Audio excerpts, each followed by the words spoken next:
Muy buenas, mi nombre es Alejandro Minchón y nos encontramos en este vídeo, el cual es el último vídeo de este curso titulado Ingeniería, Sostenibilidad y el Futuro. Y es un vídeo en el cual se tratará el último bloque de este curso, donde trato de comentar aspectos relacionados con el trabajo que realicé como trabajo de fin de grado en mis estudios de grado en Ingeniería en Tecnologías Industriales. Y pues bueno, este trabajo lo mencioné por encima en el último bloque al final y mencioné que se trataba del estudio de ciclos combinados donde se utilizaba CO2 supercrítico en el ciclo de cola en lugar de agua y vapor, como puede ser normal en un ciclo Rankine de cualquier planta ciclo combinado que, que se puede ver en la industria. En este caso se utilizaba para aplicaciones offshore, que son aplicaciones en alta mar donde el espacio es una restricción a tener muy en cuenta.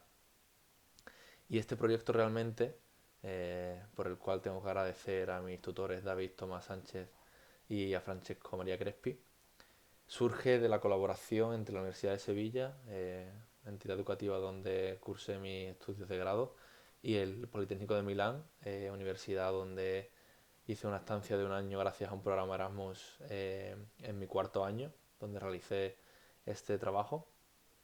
Fue un marco de colaboración entre el Politécnico de Milán, la Universidad de Sevilla y algunas entidades colaboradoras como fue la ETN, la European Turbine Network, donde ambas entidades educativas se pusieron en contacto y participaban dentro de un grupo de trabajo. Este grupo de trabajo se enfoca en las aplicaciones del CO2 supercrítico en las aplicaciones de producción eléctrica en la industria principalmente y generación de energía. Y bueno, pues este proyecto estaba dentro de ese marco. Agradecer también a Erasmus por, bueno, al programa Erasmus, que está incluido dentro de la financiación europea que se destina para que los estudiantes podamos hacer periodos de movilidad en el extranjero y sin lo cual esto no hubiera sido posible. De igual manera también a la ASME, la American Society of Mechanical Engineers, donde se publicó un paper relacionado con este trabajo y se publicó en Boston en una conferencia llamada ASME Turbo Expo 2023. Estos son los puntos que se tratan en el trabajo y, y no voy a entrar muy en detalle a lo largo de esta explicación, ya que considero que no he dado las herramientas para poder entender todo este trabajo, ni mucho menos en profundidad. Por eso simplemente quiero poner este trabajo como un ejemplo para intentar motivar si lo consigo o simplemente ejemplificar una manera de aplicar conocimientos para que se pueda ver que no todo es teórico, sino que llega un punto donde las cosas se ponen en práctica. Y a pesar de que todo esto es una investigación sobre el papel, te permite ver que las herramientas que desarrollas a lo largo de los años se pueden llegar a aplicar. Entonces, esa es la misión de esta presentación, no es simplemente una presentación donde pretendo que entendáis cómo funciona lo que hemos hecho, pues considero que no he dado las herramientas para entenderlo, lo repito. Por lo tanto, hay ciertos puntos que quería mencionar, una introducción donde explico la motivación del proyecto, de este trabajo, un trabajo preliminar que se realizó en colaboración dentro de este proyecto europeo y a partir del punto 3 es una visión más específica que se realizó entre los colaboradores que veníamos de la Universidad de Sevilla y que estudiamos más a fondo el caso de los intercambiadores de calor. Se creó una herramienta para diseñar intercambiadores multitubulares aleteados y se utilizó una herramienta que ya estaba en manos del Departamento de Ingeniería Energética de la Escuela Superior de Ingeniería de Sevilla para diseñar los intercambiadores de circuito impreso y analizar su comportamiento y pues finalmente comentar las conclusiones y los trabajos futuros que realmente puedo afirmar que es casi lo más interesante ya que se abrieron muchas puertas a partir de estos trabajos. Como introducción, pues básicamente tenemos la motivación de este trabajo y es algo bastante sencillo de comprender. Con lo que he comentado a lo largo del curso, espero que haya quedado claro que la reducción de las emisiones de CO2 es una preocupación mundial muy clara, ¿vale? Eso lo sabemos todos. Y que una de las maneras de reducirla es depender la dependencia de los combustibles fósiles. Es la medida principal que tenemos que realizar. Y para esto tenemos que llegar a un equilibrio y fomentar dos prácticas. El uso de energías renovables, pero también el aumento de la eficiencia energética. Y esto es muy importante. Ya lo he mencionado muchas veces a lo largo del curso, pero quiero hacer hincapié en esta transparencia, ya que no es solo cuestión de que la energía que estemos utilizando sea de energía renovable, sino que la que hemos estado utilizando a lo largo de todos los años se pueda convertir en una tecnología que sea mucho más eficiente y que reduzca el consumo de los combustibles fósiles, perdón. Las energías renovables lo que hacen es mitigar el uso de los combustibles fósiles, pero es una transición lenta y que pasa por la utilización de estas tecnologías de una manera diferente. Y esa manera diferente queremos que sea mediante una menor dependencia de los combustibles fósiles. Y para ello, ¿qué hay que realizar? Pues un aumento de la eficiencia energética. En la gráfica que os muestro aquí a continuación, en la parte inferior, se puede ver los procesos donde más pérdidas se producen, ¿vale? A la izquierda vemos las energías primarias de las que obtenemos energía, que como podemos ver, la principal es el petróleo, el gas natural, el carbón. Abajo podemos llegar a ver las renovables y las nuclear, pero es una cantidad bastante alta la que seguimos utilizando de combustibles fósiles. Cabe destacar que esta gráfica es de 2005, es bastante antigua, pero muestra bastante bien dónde se producen las pérdidas. Y las pérdidas se ven en el lado derecho, donde podemos ver que hay una energía útil utilizada de un orden de 55, ¿vale? Según las unidades utilizadas. Y unas pérdidas en los procesos de conversión que se elevan a 420, es decir, se pierde muchísimo, la eficiencia es bastante baja, sobre todo debido a los procesos de combustión y de transmisión de calor, que son los procesos que mayor parte se llevan de pérdidas, por así decirlo. Lo podemos ver en esas gráficas coloreados de color verde y azul. Por lo tanto, teniendo esto en cuenta, sabemos que esos procesos de combustión y de transferencia de calor son procesos que hay que mejorar para que la eficiencia aumente, ¿vale? Y hay muchas maneras de realizarlo. En lo que a nosotros nos incumbe dentro de los ciclos combinados, los sistemas de ciclo combinado, hay varias tecnologías que se pueden aplicar y métodos para mejorarlas. Y yo vengo a presentaros una que es la que considero que puede ayudar a aumentar esta eficiencia. Como he comentado, los sistemas de producción de energía en muchos casos se utilizan turbinas de gas. Hay muchísimos sistemas de producción de energía, como he comentado en el bloque anterior, muchísimos, pero la turbina de gas es un elemento que se utiliza muchísimo y que realmente depende de esos combustibles fósiles. La eficiencia de estos elementos por sí solo no puede superar el 45-50% ni en los mejores casos y suele estar en torno a 35 y 40 como muestro en esta gráfica. Y pues se utiliza en muchos sitios, centrales eléctricas de ciclo simple, que ciclo simple implica que solo está la turbina de gas, plantas de cogeneración donde aparte de la energía eléctrica se obtiene también energía térmica para ciertos procesos, plantas de energía de emergencia y suministro independiente, que son las que se accionan simplemente cuando la demanda es muy alta, por ejemplo. Y la técnica más usada para aumentar la eficiencia energética de estos procesos es algo que ya hemos comentado, que es la recuperación del calor residual. Cuando expliqué el funcionamiento de los generadores de vapor, de las calderas de recuperación, expliqué que se utilizaban los gases que salían de la turbina de gas para calentar un fluido de trabajo que se expandía en una turbina para generar electricidad. En la mayoría de casos, ese fluido es agua, que se transforma en vapor y ese vapor se hace pasar por una turbina de vapor. Eso es lo que vemos en las aplicaciones onshore. Ese ciclo Rankine multietapa con conversión de agua a vapor es lo que ya he mencionado en muchísimos casos y que tampoco quiero entrar en detalle y que para entenderlo podemos observar la imagen que tenemos abajo. Eso es en los casos en los que se está en tierra, por así decirlo, no se está en alta mar. ¿Y por qué se utiliza? Pues porque es una tecnología súper madura y que está muy avanzada y con la que sostienen eficiencias bastante altas. El único problema es el tamaño de los equipos que se tienen que utilizar. Una turbina de vapor puede llegar a ser muy grande y se tienen que fabricar turbinas muy grandes, compresores de un tamaño bastante considerable, en este caso son bombas, perdón. Son equipos muy grandes. Esto es un problema cuando estamos hablando de aplicaciones offshore, porque como comenté al final del último bloque, en las plataformas petrolíferas, por ejemplo, o en las plataformas que están en alta mar que se tienen que construir y que requieren de autosuficiencia energética, no se puede poner un ciclo combinado multietapa, porque, perdón, un ciclo Rankine combinado con una turbina de gas porque el tamaño es muy grande, entonces estaríamos ocupando demasiado y el precio de realizar esa planta en alta mar aumenta exponencialmente. Por lo tanto, se requieren equipos de muy bajo peso y huella en planta. Huella en planta se refiere a ese tamaño que ocupa. Por ello, normalmente lo que se ha hecho es poner ciclo simple, poner una turbina de gas sin ningún sistema de recuperación de calor residual. ¿Esto qué hace? Pues que como muestra arriba la eficiencia sea muy baja, que sea como muchísimo de 40%. ¿Qué se puede hacer para mejorar esa eficiencia si no se pueden poner ciclos combinados que utilicen un ciclo Rankine multietapa? Pues utilizar otras tecnologías como puede ser un ciclo Brayton con CO2 supercrítico.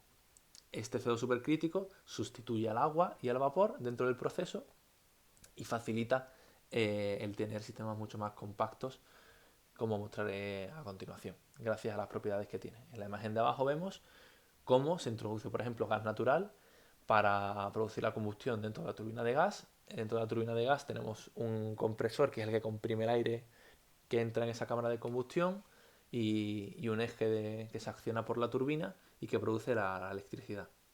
Los gases que escapan de esa turbina pues pasan por ese intercambiador de calor, que en el caso de, del vapor se llama caldera de recuperación, aunque podemos llegar a llamarlo así en el caso del CO2. Lo que pasa es que como no se produce la evaporización del CO2 en este proceso, pues es un nombre un poco más peliagudo. Pero bueno, vamos a denominarlo como intercambiador de calor primario, ¿vale? Por este intercambiador de calor primario fluye los gases de escape y calientan el agua o el CO2 que ha sido bombeado por una bomba y que se hace pasar por la turbina para generar más electricidad. Y como ya he comentado, mediante un condensador, pues se vuelve a introducir en el sistema con una temperatura más reducida. En el caso de las plantas en alta mar, pues el agua que favorece la condensación es agua de mar, ya que es un agua relativamente fría que se puede utilizar. Las características del CO supercrítico que nos permiten realizar estas reducciones de tamaño de las turbomáquinas principalmente se deben a las características de su punto crítico, ¿vale? El cual se encuentra a la temperatura y presión indicada en la parte superior de la presentación, y esto podemos entrar en mucho detalle, pero tampoco quiero que sepáis termodinámicamente o termofísicamente, mejor dicho, lo que está sucediendo con las propiedades del fluido, pero digamos que cerca del punto crítico se producen unas variaciones muy grandes que favorecen que el trabajo de compresión se disminuya, ¿vale? Si este trabajo de compresión disminuye, el compresor o la bomba en este caso que se utiliza, bueno, en este caso es una especie de compresor, sí, bueno, el trabajo de compresión disminuye. Entonces, si el trabajo de compresión está disminuyendo, tenemos que tener un compresor de una potencia mucho menor. Por lo tanto, estamos ahorrando en tamaño y además de esto, la turbina, por ejemplo, también disminuye. Reducir este trabajo de compresión, ¿qué nos hace? Pues que si estamos obteniendo cierta potencia con la turbina para un menor trabajo de compresión, la potencia neta que se puede obtener del proceso es bastante mayor y por lo tanto la eficiencia aumenta, ¿vale? Esto es la ventaja que nos aporta el CO2 supercrítico. Y como lo muestro aquí, pues algunas de estas ventajas son que la eficiencia aumenta con respecto a otras tecnologías para ciertos rangos de temperatura y según las fuentes de temperatura utilizables. Eso es lo que lo repito, es lo mismo. Aquí se muestran, por ejemplo, las turbinas de gas en ciclo simple, como son esas amarillas, que trabajan para bastante temperatura pero tienen una eficiencia bastante baja. La eficiencia de Carnot es el límite termodinámico que se puede obtener y que siempre se suele estar muy lejos de ella porque es la eficiencia ideal que se puede obtener en un ciclo sin considerar pérdidas ni nada, entonces es una eficiencia que no se puede obtener. Y como podemos ver, vemos que los CO2, los ciclos de CO2 supercríticos que están pintados en rojos se casi solapan con los ciclos que utilizan vapor, que en este caso en inglés es steam. Esto es bastante beneficioso y si lo unes a que el tamaño de las turbomáquinas se reduce drásticamente, porque una turbina de potencia que está en el ciclo de cola por el que fluye el CO2 es 10 veces más pequeña que una turbina de vapor. Esto es muchísimo, se reduce muchísimo el tamaño para una misma potencia, en este caso 10 megavatios eléctricos. La eficiencia de carga parcial aumenta, ya que es importante tener en cuenta que la inercia térmica de los elementos que son más pequeños es menor, por lo tanto la eficiencia de carga parcial aumenta. Y al tener una menor inercia térmica, lo que nos favorece es que podamos arrancar más rápidamente la planta, ¿vale? Esto es muy importante en los sitios donde se utilizan este tipo de ciclos para, para suplir la demanda, la alta demanda. Y esto es otro campo de investigación que también se está utilizando, que es realmente diferente, pero bueno, es algo a tener en cuenta en este caso. Aunque realmente en este caso, en las plantas en alta mar, al no tener un suministro eléctrico constante, porque no dependen de la red, se tienen que autoproducir, por así decirlo, su propia electricidad, tienen que ser autosuficientes. Este tipo de ciclos está constantemente trabajando.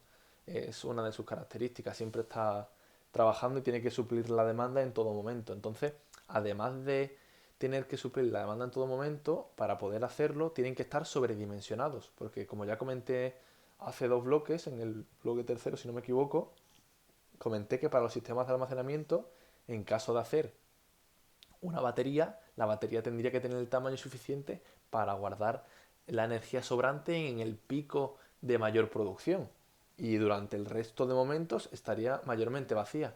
Eso en parte sucede aquí. Como el sistema eléctrico que suministra a nuestra planta depende únicamente de este ciclo, tú tienes que sobredimensionar los sistemas por los que obtienes potencia. Es decir, la turbina tiene que ser más grande de lo que necesitas y va a trabajar a carga parcial. Me explico. Si tú de normal requieres una potencia de 12 megavatios constante, es como la media, eso implica que en algunos momentos necesitas 20. Voy a poner un ejemplo. No os fijéis en las unidades porque estoy poniendo simplemente datos visuales. Pues obviamente tú vas a tener que tener una turbina que pueda permitirse trabajar a 20 megavatios, porque en el momento en el cual se requiera esa potencia, la turbina es el único elemento que lo puede suministrar, por lo tanto tiene que darla, ¿vale? Bueno, esto tiene que cogerlo con pinzas porque también entra en juego el suministro que hay que darle al compresor, que esos son pérdidas, los auxiliares, el condensador, todo este tipo de sistemas que también requieren a lo mejor un bombeo de agua, requieren al fin y al cabo consumo eléctrico. Pero bueno, a lo que me refiero es que de normal tú vas a estar trabajando a carga parcial, porque durante la mayoría del tiempo no vas a estar trabajando al máximo de potencia, ya que ese máximo de potencia solo sucede en puntos específicos del proceso de producción donde la demanda ha aumentado muchísimo, ¿vale? Espero que se haya entendido, no sé si le he dado demasiada vuelta al concepto, pero quiero que os quede claro que estos tipos de elementos, cuando trabajan por sí solos, que son los únicos responsables de dar energía, tienen que sobredimensionarse para poder trabajar en cualquier momento y bajo cualquier demanda. Obviamente, todo tiene también sus inconvenientes y como comenté al final del último bloque, trabajar con CO supercrítico implica trabajar con unas presiones y temperaturas muy altas y esto complica muchísimo el diseño de las turbomáquinas que a pesar de ser pequeñas tienen un diseño bastante peculiar y bastante complicado. Los intercambiadores de calor igual. Tenemos unos tubos por los que están fluyendo un fluido a más de 250 bares. Esto es, en algunos casos, esto es muy demandante mecánicamente, por así decirlo. Y esto también implica la necesidad de grandes recuperadores, ya que en la salida de la turbina la temperatura sigue siendo bastante alta debido a la naturaleza de este tipo de ciclos y al ser la temperatura todavía bastante alta se requiere un recuperador para reintroducir esa temperatura que está saliendo de la turbina de CO2 en el ciclo, ¿vale? Esto lo mostraremos a continuación, pero ya os va a quedar claro que en los sistemas que vamos a utilizar en este trabajo tenemos dos tipos de intercambiadores, lo que se va a llamar recuperadores y lo que se va a llamar intercambiador primario, ¿vale? Este tipo de nombre es un poco problemático porque en algunos casos se llama recuperador a lo que nosotros denominamos eh, intercambiador primario, porque se están mirando al circuito, al ciclo combinado en general. El intercambiador primario es el intercambiador que introduce el calor de los gases de escape al ciclo de cola, donde se utiliza CO2. Pero es que dentro de ese ciclo de CO2, si lo miras únicamente teniendo en cuenta la entrada de los gases, hay dos intercambiadores de calor y hay uno dentro de él que recupera calor a su vez. Por lo tanto, es un poco problemático, pero bueno, no pretendo tampoco que lo entendáis ahora mismo. Cuando os ponga un esquema lo explicaré más en detalle.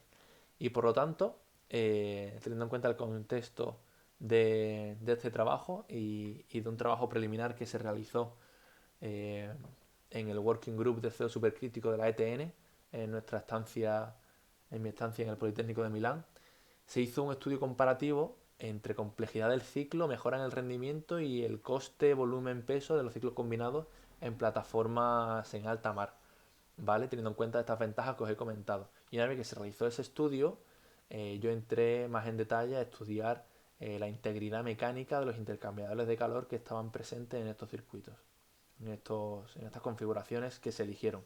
Por lo tanto, haré una pequeña introducción donde comentaré por encima eh, lo que se encontró en este estudio comparativo, las conclusiones y mi punto de partida, que realmente mi punto de partida para el trabajo y estudio de los intercambiadores de calor partía de ese trabajo que ya se hizo anteriormente y en el que participé. Por lo tanto, el alcance del trabajo era seleccionar, diseñar y analizar estructuralmente los intercambiadores de calor presentes en los ciclos combinados de estas plataformas que se han estudiado, para evaluar, como comenté anteriormente, si la relevancia de la eficiencia obtenida o de la mejora termodinámica obtenible era relevante. Si la mejora obtenible era relevante, es decir, si las mejoras que estábamos obteniendo por trabajar con CO2 eran relevantes teniendo en cuenta que se está trabajando a una presión tan alta que los intercambiadores, por ejemplo, van a sufrir muchísimo. Ver si ese sufrimiento, por así decirlo, si esas demandas mecánicas rentaban y compensaban la mejora termodinámica. Y por ello, este trabajo preliminar que se hizo junto con los investigadores del Politécnico de Milán es lo que voy a introducir ahora rápidamente. No voy a entrar muy en detalle en esto, esto es simplemente la turbina que se eligió. Se eligió una turbina de 23 megavatios de la empresa Baker Hughes y se utilizó Thermoflex, que es un programa informático para simular el ciclo de cola, que se llama bottoming cycle en inglés, que es el ciclo por el cual circula el CO2, ¿vale? Y se hicieron cuatro análisis, se analizaron cuatro configuraciones. Esta primera configuración, que es un ciclo recuperativo simple, donde tenemos un PHE, que viene de inglés Primary Heat Exchanger, que es el intercambiador primario que nosotros vamos a tratar. Este circuito que viene en rojo son los gases que salen de la turbina, ¿vale? En esta imagen no sale la turbina, simplemente sale el flujo de los gases que están saliendo de esa turbina. Esos gases están calentando el CO2 que está yendo por las líneas rosas, que en este caso, en este programa, se considera como un refrigerante, porque el CO2 supercrítico y el CO2 más bien se utiliza en sistemas de refrigeración también.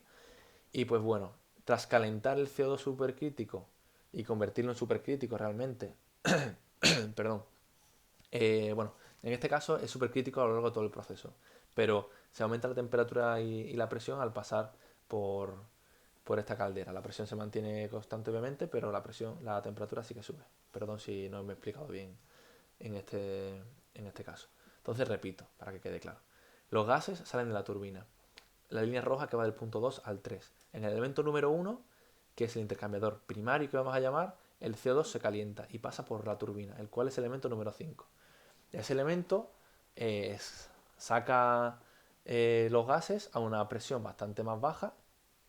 En este caso no podemos denominar gas porque el CO2 está en un estado supercrítico que tiene unas características un poco particulares, entonces decir gas líquido es un poco difícil, ya que se encuentra en un estado un poco intermedio. Y este elemento, por así decirlo, este CO2, está a una temperatura muy alta todavía. Por lo tanto, se utiliza un recuperador, ¿vale? El elemento número 7, que este es el elemento que que he comentado anteriormente, que se puede llamar de otra manera, porque a veces lo que nosotros llamamos intercambiador primario se puede llamar recuperador, porque está recuperando calor de la turbina de gas, pero bueno, nosotros vamos a llamar intercambiador primario y recuperador al elemento número 7. Este elemento lo que está haciendo es coger el CO2 que está muy caliente al salir de la turbina y calentar el CO2 que va a entrar en el intercambiador primario. Por lo tanto, al calentar un poco el CO2 antes de entrar en el intercambiador primario, le está ahorrando trabajo, entre comillas, a este intercambiador primario. Este intercambiador puede tener menor tamaño, ya que para obtener un cambio de temperatura más grande se requiere un mayor tamaño de este intercambiador, ¿vale? Entonces, este recuperador realmente tiene un papel fundamental y en los ciclos recuperativos lo incluyen siempre y cuando estamos trabajando con CO2 supercrítico, ya que esta temperatura a la salida de la turbina sigue siendo bastante alta, ¿vale? Y por último tenemos un elemento que es el cooler, que en este caso hace que la temperatura del CO2 baje para entrar en el compresor y que la temperatura y que el trabajo de compresión sea lo más bajo posible.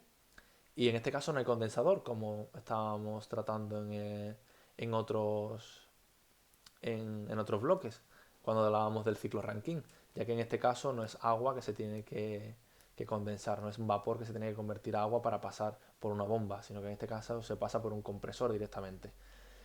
Es importante que las condiciones de entrada en este compresor, que son las condiciones de menor temperatura y presión de todo el circuito, estén por encima de las condiciones de criticidad, por así decirlo, del punto crítico del CO2.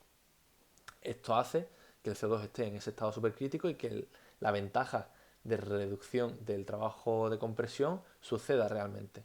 No tiene sentido que tengamos todo el circuito con CO2 supercrítico y que a la hora de entrar al compresor no se aproveche que está en estado supercrítico para ahorrar ese trabajo de compresión. Y por lo tanto, por eso se lleva a esas condiciones cercanas a la del punto crítico.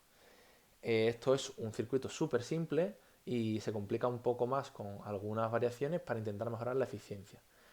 Lo que se hace, por ejemplo, en esta segunda configuración es añadir un bypass, que lo que se hace es poner pues lo que hemos denominado un intercambiador primario secundario, ¿vale? Es un nombre un poco complicado, pero es simplemente un intercambiador igual que el primario que se pone detrás suya para aprovechar más aún la temperatura de los gases de salidas de la turbina, ya que en este caso, por ejemplo, en este otro caso, los gases estaban saliendo todavía a 200 grados, 484,7 grados, que es este número que aparece aquí en el punto 9, eso es la temperatura de salida de los gases después del circuito, después del intercambiador primario. Eso sigue siendo una temperatura que puede ser aprovechada.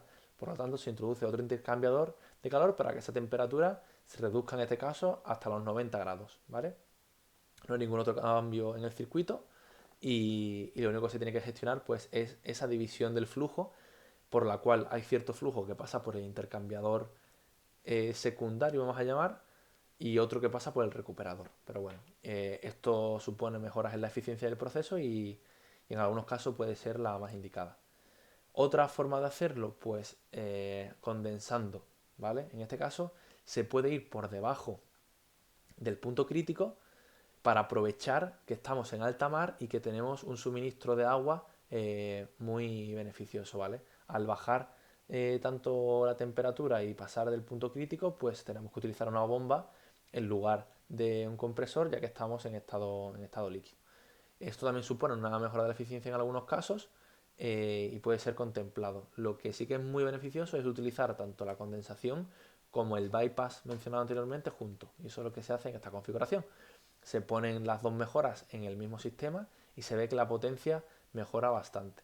Estos son los resultados que a mí me interesan, que obviamente no pretendo que se comprendan, pero son simplemente las condiciones de operación de los intercambiadores de calor, ¿vale? Como resultado de estas configuraciones que mostré anteriormente, se sacaron unos valores de potencia, de eficiencia, y en este caso, esta configuración que os muestro es la que mayor potencia y eficiencia tenía. Eso sí es verdad, introduciendo más elementos. En este caso, pues tenemos dos intercambiadores de calor en lugar de uno, tenemos un condensador que suele ser también de un tamaño considerable, por lo tanto hay que analizar si el peso en planta y la huella compensaba esa mejora termodinámica, ¿vale? Y este trabajo lo realizó una compañera que también estuvo involucrada en el proyecto y pude evaluar la mejora que se introducía en ese aspecto. Yo me tenía que encargar de los intercambiadores de calor, por lo tanto, lo que me importaba de estas simulaciones fue las condiciones que había a la entrada y a la salida de cada uno de los intercambiadores. Y eso es lo que se resume aquí, pero no pretendo entrar en detalle. Por lo tanto, ya se entra al análisis de los intercambiadores de calor en este tipo de ciclos. Y hay que tener en cuenta el objetivo. El objetivo es que el intercambiador soporte las condiciones de trabajo y que pueda trabajar con CO2. Eso es lo principal. Aparte de eso, al tener una aplicación donde el espacio que pueden ocupar es una restricción muy grande, pues pretendo que sea lo más compacto posible. Y al tener en cuenta los intercambiadores que tenemos que buscar un intercambiador que se utilice como intercambiador primario y otro que se utilice como recuperador, ya que son completamente distintos. Si os fijáis y volvemos hacia atrás a la configuración más simple, el intercambiador primario, este que tenemos aquí en el punto 1, recibe gases y los gases son los que le están dando el calor al CO2 supercrítico. Pero en el caso del recuperador, el CO2 supercrítico caliente le está dando calor al CO2 supercrítico frío. Es decir, se están utilizando distintos fluidos en ese proceso de intercambio de calor. Por lo tanto, al utilizar distintos fluidos, el intercambiador de calor más óptimo va a ser diferente, lo más seguro, casi seguro, y se confirma que es así, pues no se utilizan los mismos intercambiadores de calor para intercambiar calor entre gases y líquidos que entre líquidos y líquidos, ¿vale? Eso hay que tenerlo en cuenta. Entonces hay muchas clasificaciones de los tipos de intercambiadores que pueda haber, según pues la construcción, según su aplicación, según los fluidos que cruzan por su interior. Hay muchísimas clasificaciones y podríamos llevarnos aquí haciendo una recopilación muchísimo tiempo y esto hay asignaturas completas en las que se trata. Pero para lo que nosotros estamos tratando nos interesan tres tipos. Tres tipos que son característicos por tener por ser muy compactos y por poder aguantar las altas presiones que tenemos que aguantar, ¿vale? En este caso son tres y lo vamos a analizar un poco por encima para que veáis la forma que tiene. El primero de ellos es un intercambiador de tubos y aletas, ¿vale? Es un intercambiador el cual tiene una serie de tubos, perdón, que serpentean, por así decirlo, como se ve en la imagen, y los cuales tienen una serie de aletas. Estas aletas son esa superficie extendida que se tiene alrededor de los tubos que permite una mayor transferencia de calor, ¿vale? El calor va desde el exterior de los tubos hacia el interior de los tubos para calentar el CO2 que está pasando por el dentro de los tubos, ¿vale? Por lo tanto, si la superficie que entra en contacto con los gases es mayor, la transferencia de calor es mayor y se hace de manera más eficiente. Ese es el motivo de la introducción de las aletas, como veis en estas imágenes. Y las aletas pues tienen muchísima geometría y dependiendo del flujo que se esté realizando, de la dirección de este flujo y de la velocidad de él, pues te conviene un diseño u otro, ¿vale? En este caso nosotros pues elegimos unas aletas circunferenciales eh, que se mostrarán a continuación para el diseño de este intercambiador, porque ya adelanto que este intercambiador fue el elegido como intercambiador primario. Pero a este punto todavía eso no lo sabíamos, estábamos analizando qué intercambiadores eran más convenientes. Tenemos esta opción, tenemos un intercambiador de placas con aletas, ¿vale?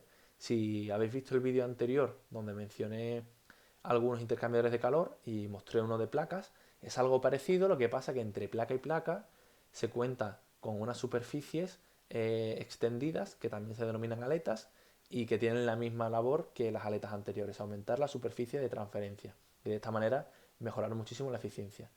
Estos intercambiadores son súper compactos y tienen una eficiencia altísima. El problema es que no aguantan tanto las presiones altas, por lo tanto era algo a tener en cuenta, pero como intercambiadores son muy compactos y pues lo tuvimos en cuenta. Intercambiador de circuito impreso, algo que ya he comentado y he explicado por encima en el último bloque y que os comenté que se utilizaba mucho en circuitos de CO2 supercrítico, principalmente como recuperadores. Y os adelanto también que son los elegidos para trabajar como recuperadores en las configuraciones que hemos considerado.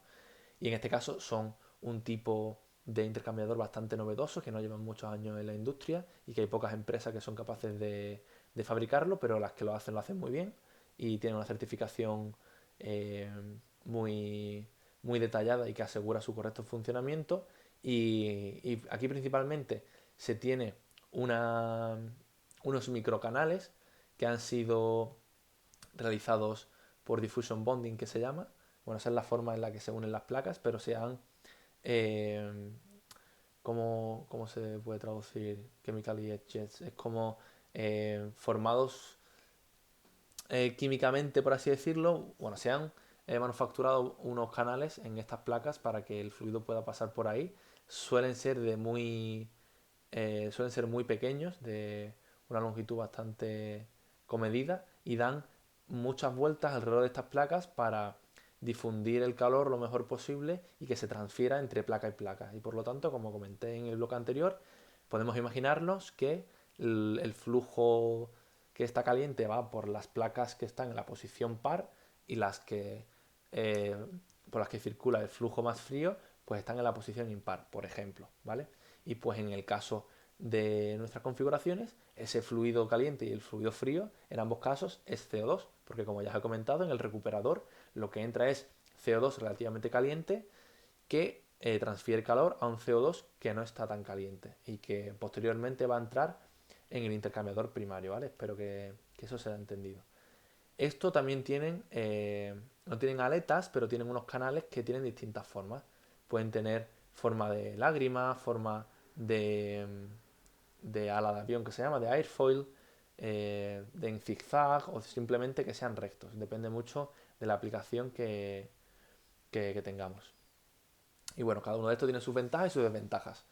Como he comentado, el Fin and Tube, que es el de tubos y aletas, pues puede aguantar muy bien la presión, tiene un diseño muy flexible, pues tú puedes hacer que los tubos serpenteen tanto como tú quieras dependiendo de la transferencia de calor que quieres conseguir. Es una tecnología relativamente bien establecida. Eh, las desventajas es la alta caída de presión que hay a lo largo de intercambiador si no se hace correctamente, ya que al serpentear tanto en los codos, que son esas zonas donde el tubo gira 180 grados, por así decirlo, ahí puede haber unas caídas de presión relativamente altas y hay que tener cuidado. Y al tener esos codos, en algunos casos, tienes una separación entre filas o columnas mínima. Entonces esa separación mínima te implica que el volumen no se puede reducir hasta el punto que tú quieras. Entonces se puede llegar a un diseño ligeramente voluminoso, pero si se diseña correctamente es un diseño muy flexible. Y por lo tanto, perdón, este diseño es este tipo de intercambiador es el que se eligió como intercambiador primario, según la nomenclatura que estamos eligiendo. Ya os comenté que los intercambiadores de placa, los fin and plate, los intercambiadores de placa con aletas tienen más riesgo de fuga que los anteriormente mencionados y una resistencia mecánica bastante menor y que por lo tanto trabajando a presiones tan altas no son adecuados. Eso sí, tienen una gran área de transferencia de calor y una eficiencia muy alta, además de ser súper compactos. Para otras aplicaciones sí que son muy interesantes, sin embargo, para esta no, y es el tipo de intercambiador que descartamos. Por último, los PCHE son los Printed Circuit Heat Exchangers, que son los intercambiadores de circuito impreso, los cuales ya he mencionado sus características anteriormente. Y lo único que tienen como desventaja es que al ser eh, soldados, por así decirlo, las placas, no es una soldadura, es otro proceso que se llama diffusion bonding. Es como un soldado por difusión. No es exactamente soldar, pero bueno, es un tipo de unión que no facilita la inspección, que es muy difícil para desmontar y para mantener. Entonces tienes que tener cuidado con que el fluido que está pasando por su interior sea limpio. Si el fluido que pasa por su interior no está bien filtrado y tiene como trazas metálicas o trazas de cualquier otra cosa, se pueden obstruir los canales y que la eficiencia disminuya muchísimo. Por lo tanto, siempre y cuando tengas en cuenta que el fluido sea ligeramente limpio, que las corrientes sean limpias, se pueden utilizar. Y al ser una tecnología relativamente nueva, pues es verdad que son relativamente costosos, pues tienen una fabricación compleja. Pero debido a las buenas características que tienen, que ya he comentado, como que soportan mucha presión y alta temperatura y que son muy compactos, pues los elegimos como la solución para, para los recuperadores de nuestros circuitos, de nuestras configuraciones. Y aquí se explica un poco el por qué se ha elegido cada uno de estos y principalmente pues por el diseño flexible, el que son compactos y que permiten la transferencia entre los fluidos de trabajo que tenemos en cada uno de los casos, ¿no? Y ya sabiendo la geometría, o más que la geometría, sabiendo el tipo de intercambiadores que vamos a utilizar, podemos pasar al diseño de los mismos y el análisis de, de, de sus componentes. Inicialmente empezamos por el intercambiador de tubos aleteados, que funciona como intercambiador primario, y se hace un diseño 3D del intercambiador que queremos en cuestión, ¿vale? Y se crea una herramienta informática que a partir de las conocidas condiciones de contorno que os presenté en la tabla anterior, cree una familia de posibles intercambiadores multitubulares aleteados que cumplan con los requisitos de transferencia de calor y caídas de presión, ¿vale? Esto se hace mediante un código que sigue este diagrama de flujos, que tampoco pretendo entrar muy en detalle porque es algo relativamente complejo. Si sabes un poco de programación, es algo relativamente sencillo, pero hay que entrar en conceptos que no he explicado y que por lo tanto no pretendo que se conozcan. Pero lo que es importante es que veáis la geometría y que veáis que se parece mucho a lo que presenté anteriormente. Vuelvo hacia atrás, a este que presentamos aquí, que es un tipo de intercambiador que sí que se suele utilizar bastante en distintas aplicaciones, como puede ser intercambiadores economizadores dentro de calderas de recuperación. Es una geometría bastante parecida a la que se utiliza en esos casos. Y pues la tenemos aquí y se hace pues un diseño bastante exacto y exhaustivo y un análisis exhaustivo, perdón, donde se eligen los parámetros que queremos que tenga, la longitud de los tubos, la separación entre ellos, el número de aletas y se diseñan tal que se cumplan los objetivos que queremos. En este caso se ve que el CO2 va por dentro de los tubos y el gas de escape de la turbina fluye perpendicularmente a los tubos que menciono que contienen el CO2. No voy a entrar aquí en las ecuaciones que se utilizan, en los valores que se toman y se hace una discretización para obtener valores más cercanos a los de la realidad, ya que cuando el CO2, por ejemplo, está entrando, los tubos que contienen ese CO2 está lo más frío que va a estar dentro del intercambiador. Está relativamente frío y está lo más caliente posible en el último tubo. Lo voy a señalar, espero que lo podáis ver. En estos tubos de aquí, que es lo que se considera primera columna, en esta primera columna el CO2 está relativamente frío y en la última columna, antes de salir del intercambiador, está lo más caliente posible porque esa es la función del intercambiador, aumentar la temperatura del CO2, perdón. Eh, por lo tanto, hay que tener en cuenta que no todos los tubos van a trabajar de la misma manera ni van a sufrir lo mismo, ¿vale? Esto es algo en lo que se tiene que prestar bastante atención y que tampoco pretendo que se tenga súper claro, pero simplemente tener en cuenta que no todos los tubos del intercambiador trabajan igual. Que eso sí que creo que es algo que se puede comprender sabiendo que tanto el fluido que está dentro como el que está fuera tiene distinta temperatura y distinta presión, dependiendo de la calidad de presión que haya en cada uno de los puntos, ¿vale? Entonces eso se tuvo en cuenta con esta discretización y se adoptaron una serie de valores de entrada para el diseño, pues imponiendo que los tubos no fuesen más pequeños de 20 milímetros, que no fuesen más grandes de 50, en cuanto a diámetro me refiero. Y pues ese tipo de cosas se tuvieron en cuenta y se obtuvieron pues los intercambiadores más beneficiosos. Esto es una tabla de resumen con las características de cada uno de estos intercambiadores. Y pues pasando al análisis estructural, se utilizó la norma de ASME, que es la que más se utiliza para el diseño de recipientes a presión. Y pues dependiendo de la parte que elijas, pues tienes que realizar un sistema, un análisis u otro, ¿vale? En este caso se realizó un método de análisis de tensiones en régimen elástico, que tampoco pretendo entrar en detalle porque no hemos estado hablando de elasticidad ni resistencia de materiales en este curso, por lo tanto no pretendo que se entienda, pero es básicamente tener en cuenta que el estrés y las tensiones que se están produciendo en los tubos esté por debajo de un límite, ¿vale? Y este límite depende de la temperatura. Y esta gráfica es lo que explica, dependiendo de la temperatura, que es lo que vemos en la gráfica en el eje X, la resistencia, por así decirlo, el estrés máximo que es permisible en los tubos va cambiando. Entonces, cuanto mayor es la temperatura, menor es el estrés al que se pueden someter los tubos porque se produce el fallo de manera más prematura, ¿vale? Eso yo creo que es bastante... Se puede observar bastante bien y es algo que se puede razonar y deducir de manera bastante rápida, que el metal cuando se calienta pues tiene menos resistencia, por así decirlo, ¿vale? La resistencia es un concepto un poco peliagudo y decir resistencia se puede referir a muchas cosas, pero en este caso se refiere a las tensiones a las que están sometidos estos tubos.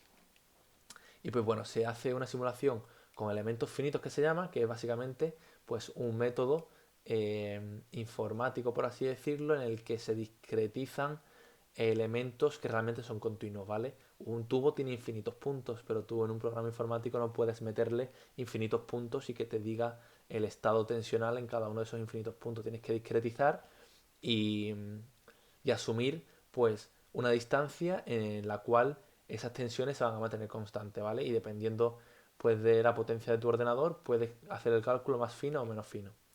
En nuestro caso, pues dividimos el intercambiador en columnas y filas para entender en qué columnas se sufre más, por así decirlo, o en cuál se sufre menos, y pues entendió que el tubo que más iba a sufrir era en el cual el CO2 estaba a su máxima temperatura y los gases de salida pues también lo estaban, ¿no?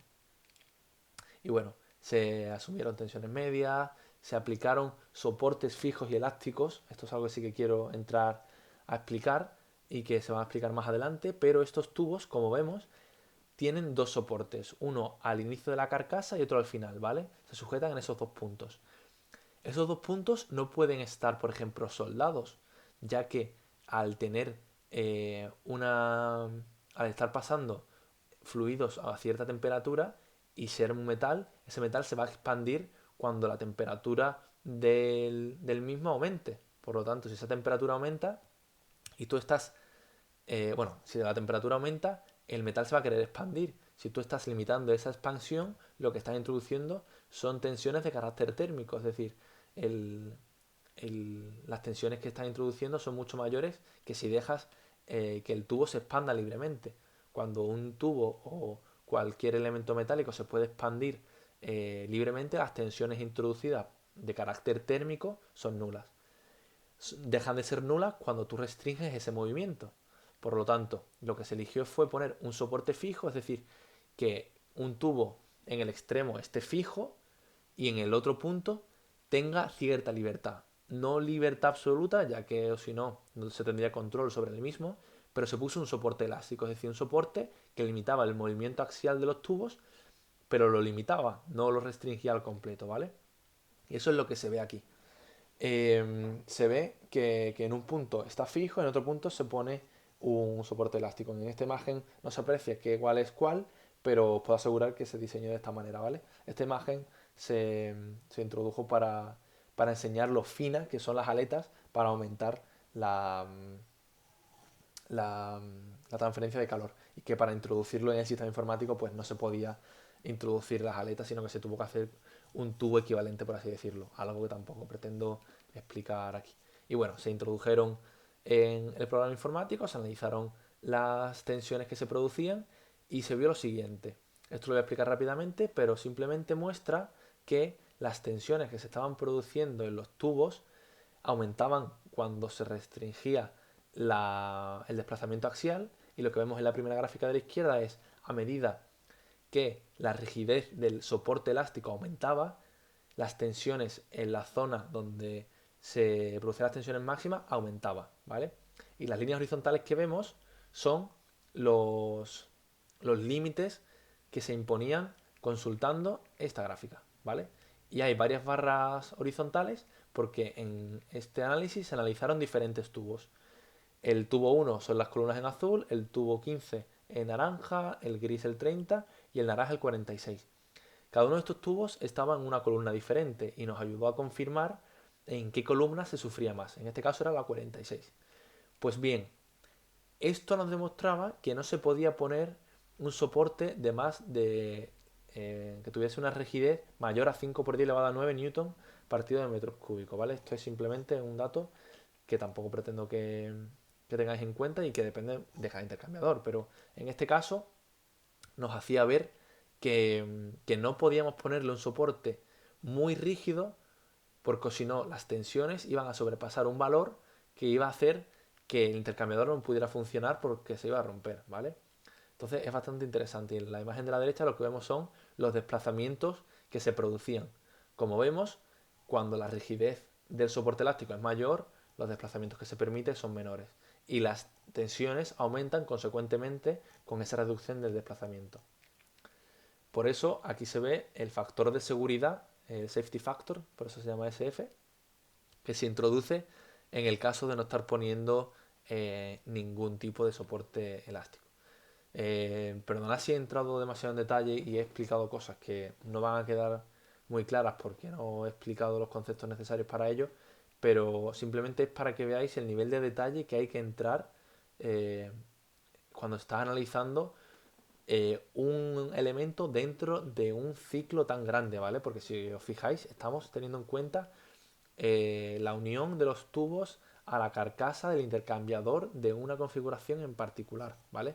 Y es muy interesante porque, y de igual manera que se tiene que entrar muy en detalle en este tipo de circuitos, en otros sectores se tiene que entrar en detalle en otros millones de cosas. Y por lo tanto es muy bonito, a mí me parece muy interesante que haya personas que se dediquen expresamente a esto y que dediquen su carrera profesional a optimizar este tipo de factores para que la eficiencia de los sistemas pueda mejorar. A mí me parece muy, muy interesante. Y algo equivalente se hace con los intercambiadores de circuito impreso, lo cual no voy a entrar en detalle, ya que lo que quería mostraros, que era la aplicación de conceptos eh, de ingeniería, ya lo he hecho en el diseño anterior, y esto es algo relativamente equivalente, donde se hizo algo pues muy, muy parecido. Aquí se veía las tensiones que se estaban produciendo y se estudiaban las zonas donde había mayores concentradores de tensiones. Y pues simplemente se consiguió ver el coeficiente de seguridad que se estaba introduciendo en el diseño mediante las ecuaciones que se habían elegido, ¿vale? Y ya como conclusiones de este trabajo, pues se afirma que los ciclos combinados de baja complejidad de CO supercrítico pueden ser una gran alternativa en plataformas offshore porque ocupan poco espacio y vemos que tienen una eficiencia relativamente buena, aunque esa eficiencia no la he mostrado aquí, pero se llegaba al 50%, lo cual es una eficiencia bastante considerable y hay que considerar que son ciclos de baja complejidad porque tienen pocos elementos, tienen una turbina, un compresor, hay muchas configuraciones que se utilizan en tierra que tienen varios compresores, hacer una recompresión para aumentar el, el trabajo obtenido o dos turbinas, va dependiendo de muchas cosas y se complica, pero esa complicación implica más tamaño, por lo tanto nos quedamos con combinaciones de baja complejidad y vemos que sirven bastante bien.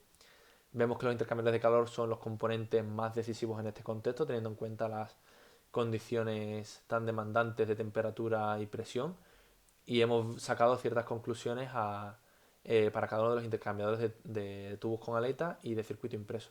En los de tubos con aleta hemos visto la importancia de restringir el movimiento axial o no de estos tubos, y los intercambiadores de circuito impreso, pues bueno, se sacaron ciertos valores de coeficiente de seguridad que nos hicieron ver que se estaba diseñando de manera correcta. Y como futuros trabajos, pues bueno, estudiar de forma más exacta las tensiones que se estaban produciendo en los tubos, reduciendo las hipótesis que se habían realizado, analizar tecnoeconómicamente la rentabilidad de utilizar CO2 supercrítico, ya que aquí no se han tenido aspectos económicos y hay que tener en cuenta que es una tecnología bastante más novedosa que la de vapor y agua y por lo tanto requiere un impulso económico bastante mayor, ya que es una tecnología que no está madura.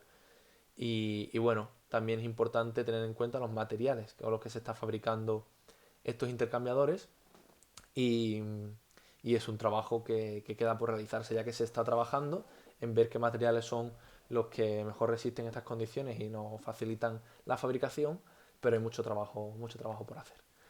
Por lo tanto, con todos estos comentarios llegamos al final de este bloque y al final de este curso.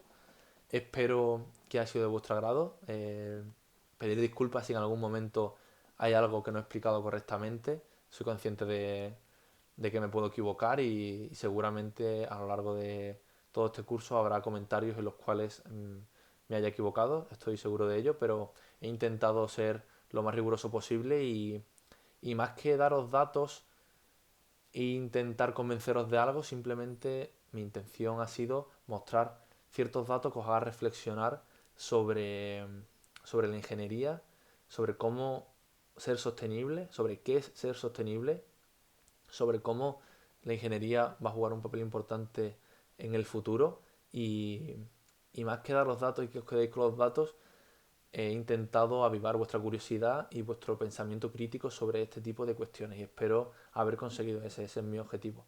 No pretendo que sepáis las diferencias entre un intercambiador de tubos con aletas y uno de circuito impreso. Simplemente que sepáis lo que existe y que hay mucho que hacer en esta industria y espero haber cumplido ese objetivo.